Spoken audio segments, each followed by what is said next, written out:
Triceratops, the last giant standing.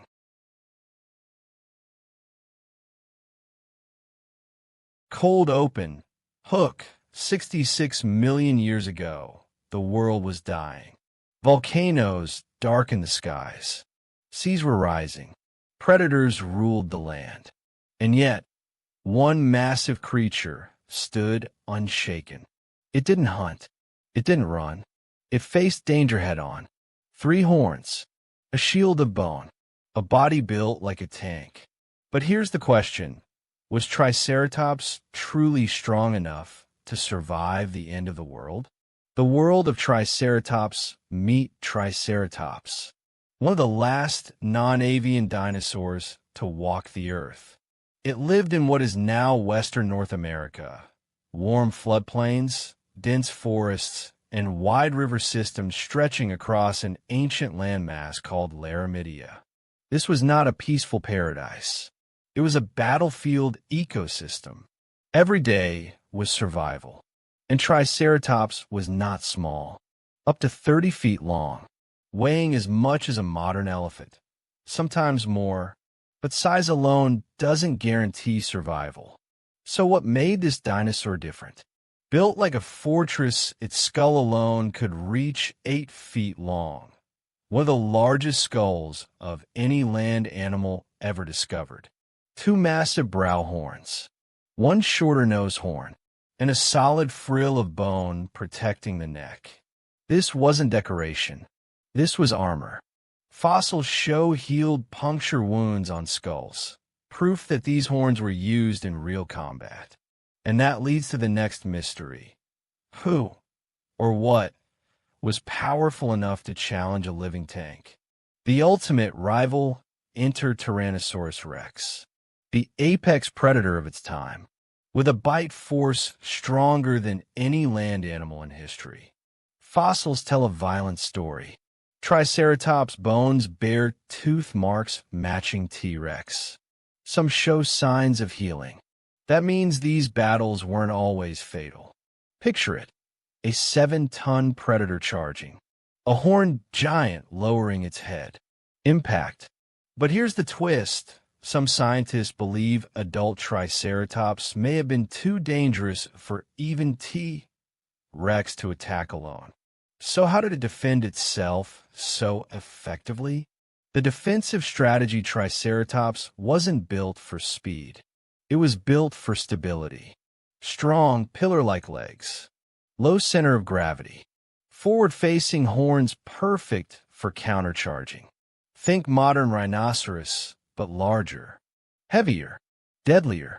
And it likely didn't stand alone. Evidence suggests juveniles and adults may have moved in loose groups. More eyes. More horns.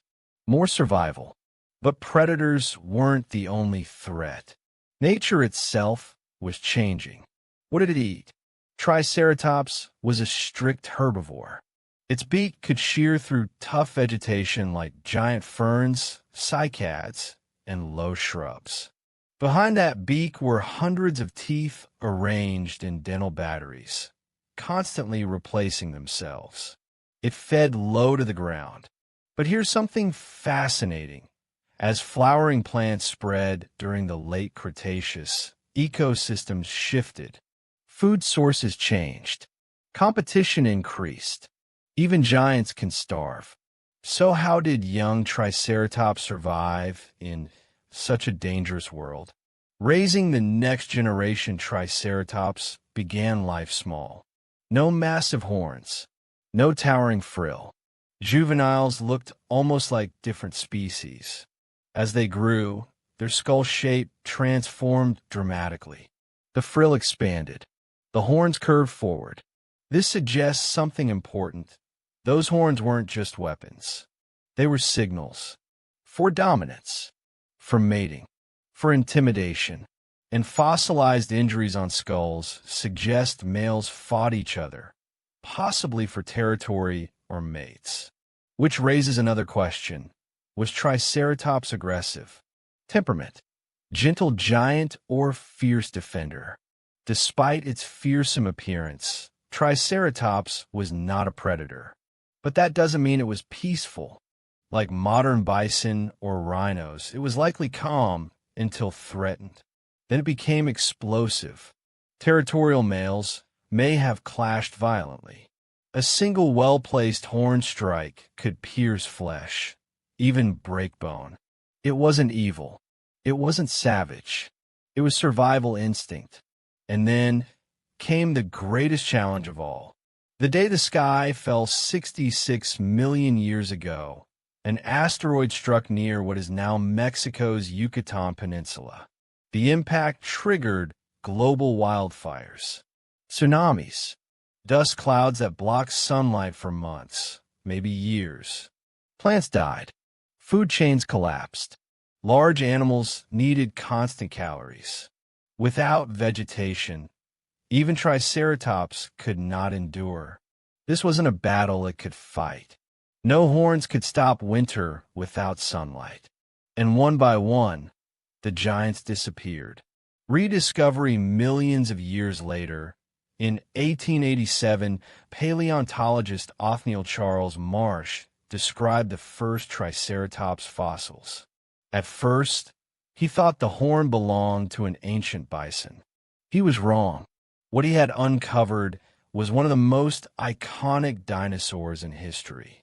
Today, Triceratops remains one of the most studied dinosaurs ever found.